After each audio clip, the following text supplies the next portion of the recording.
Hey, everybody, welcome to the Coaches Season.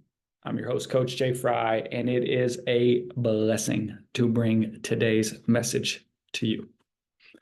You see, recently we've had some issues with some people that we've worked with, and it's been one of those things that they just reacted. They reacted so quick that a bad decision occurred.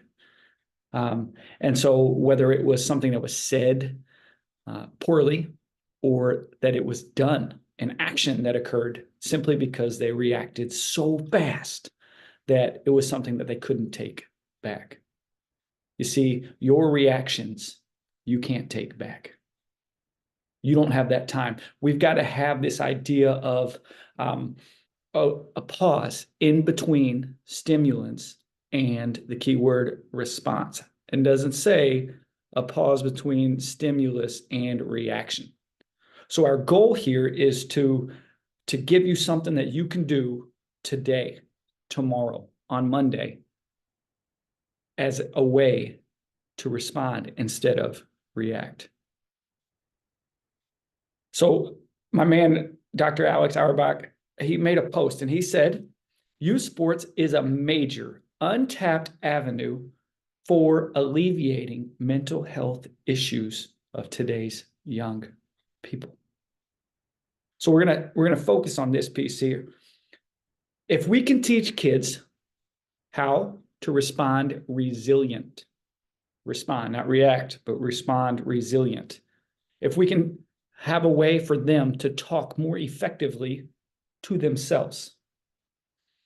And the third, set and reach goals. So we've got here youth sports. We've got these kids that are struggling as they get a little bit older. They're struggling to, they're struggling in the mental space, and they're struggling to stay into sports. And it's because we've done this poor job of figuring out these three answers and how we can help serve them. And even if you are not a coach, even if you don't work with athletes, you're working with teammates, you're working with team members, you're working with grown-ups who still might not be doing it this way. How many grown-ups do you know respond resilient? Find a way to talk more effectively to themselves. Like the things we say to ourselves. And then how to set and reach goals. Like how often are we setting them? How often are we reaching them? How often are we measuring them as we progress? So let's dive in. How to respond resilient. Earlier I said not react. You see, the most important thing is to almost have something that you're ready for. The military has contingency plans. Most businesses have contingency plans. Anytime that there's risk management, there's a contingency plan. But what we're not teaching people is that they too can have one as well. So ahead of time. So today we're going to create a contingency for all different manners. You're in sports, you're an athlete, and the person knocks you down. Well, you have a very fast option. How you react. You can get up in their face, show them that you mean business, show them that you're not scared of them, or you can respond accordingly. Why did they do that? Are they doing it because they're frustrated? And then now your response, your reaction can play a major change in the game. What are you going to do? What would you do if somebody knocked you to the floor? Would you take a second to go, okay, was that on purpose? Was that intentional? Like, what went on there? Major importance. How to respond resilient. How can we respond resilient? Do we have this option? Do we have what we need to respond resiliently?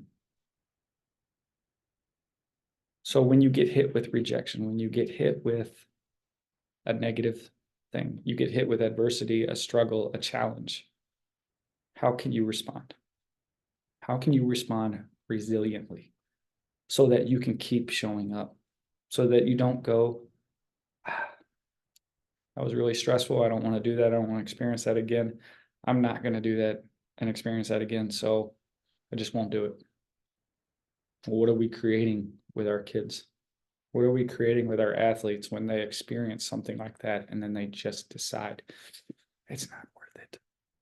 Just because it was hard, it was embarrassing. We've got to be more resilient. So having your response ahead of time. If somebody's going to call you names, if somebody's going to do this, that, and the other, do you have a response for how you're going to do it? Are you going to turn away? You're going to walk away. We work with my kiddo, my 8-year-old. If something happens, he's going to stand up to the bully and get in their face. He's going to get close, make eye contact, and get very loud with this kid. So this bully understands that we're not taking this lightly. We're not doing it. So that's what we want to do. How do we have a response? Do you have a response instead of just reacting automatically? Because typically those reactions do not serve us well. Respond resiliently. Number 2 is to talk more effectively to ourselves, to themselves. How can we talk more effectively to ourselves? How can we be the person that somebody goes through a breakup and you are the best person to talk to because you're like, hey, man, you're just so much better than they are. Or it's okay, it wasn't the right time, blah, blah, blah. You're the best advice giver to somebody else, but you're the most critical to yourself.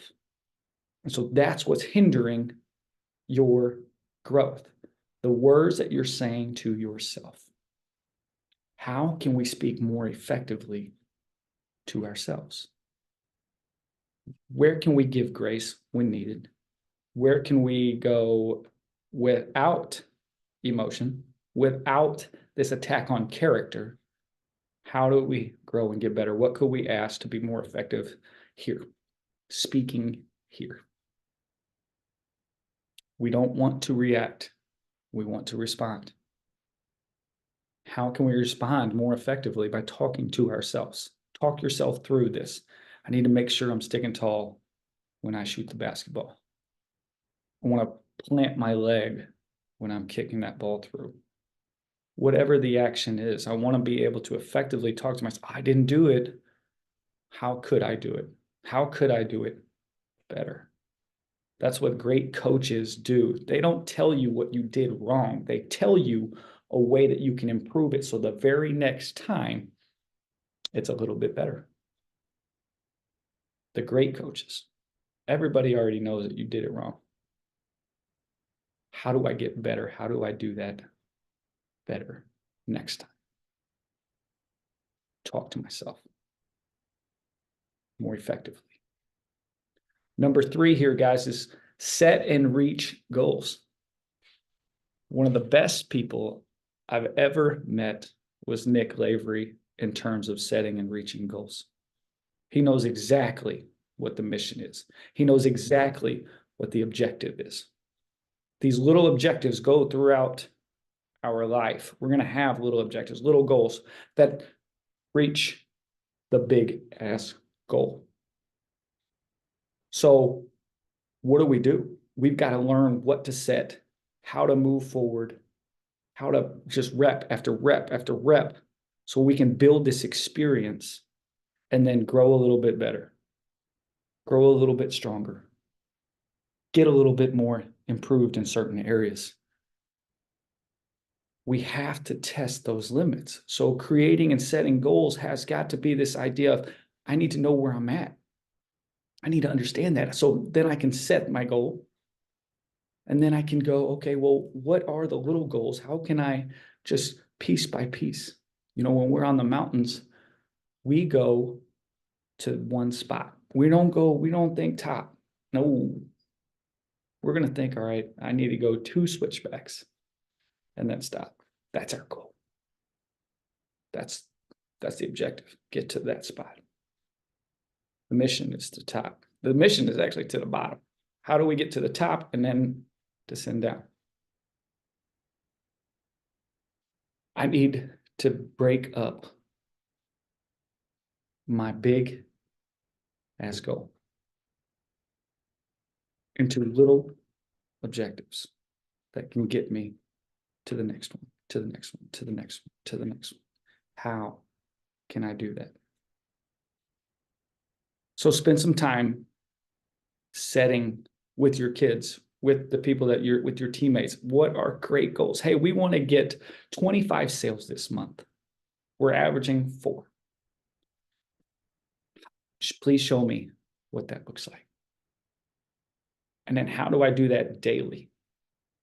How do I do that from a week standpoint? I'll let the month figure it out. If I do it daily and I do it weekly, then the month's going to work out. So I must examine what my goals are for each day. And then attack, and then attack, and then attack. Get those goals done. What did that feel like? How did that go? What issues did I have? And then be able to build on that daily, every single day. We can help with the mental issues of not just kids and athletes, but in parents and in leaders and in your business team. We have this unique ability right now, and that is to do these 3 things. 2, respond resilient. 2, talk effectively to ourselves. 2, set and reach goals. So I'm going to give you some homework. I'm going to leave you with this. How might you respond resilient? Give me 3 things right now on a piece of paper. 3 situations that might likely occur. Okay, that have the highest probability of occurring. And instead, write how you're going to respond to that. How are you going to respond to the failure? How are you going to respond when somebody knocks you down on the court, on the field, on whatever? How are you going to respond? What are the steps that that's going to look like? 3 things. What are words? 3 more. What are words that we can say to talk more effectively to ourselves, to give grace when there's a mess up?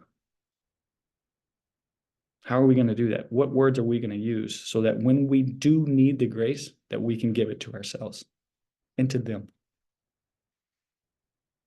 Number 3, I want you to write down your big ass goal. I want you to write it down. And then I want you to write a daily goal that you can do. And then a weekly goal. Don't worry about the month. Don't worry about the time frame. Normally, we're going to put a time stamp on it to get that big ass goal. It might be 3 years from now. But I promise you that if we focus on the daily, we focus on the weekly, that we're going to get there. And we're going to be so much stronger up here, so much more resilient and able to withstand the pressures and the stress and anxiety of the mental health issues, stress and anxiety of our lives. We're going to be able to withstand so much more. We're going to be able to add more onto our shoulders because we're going to be so much better as a result of these 3 things. My lecture is done. Now it's time for you to get out of my office and go attack. Have an amazing day, and God bless.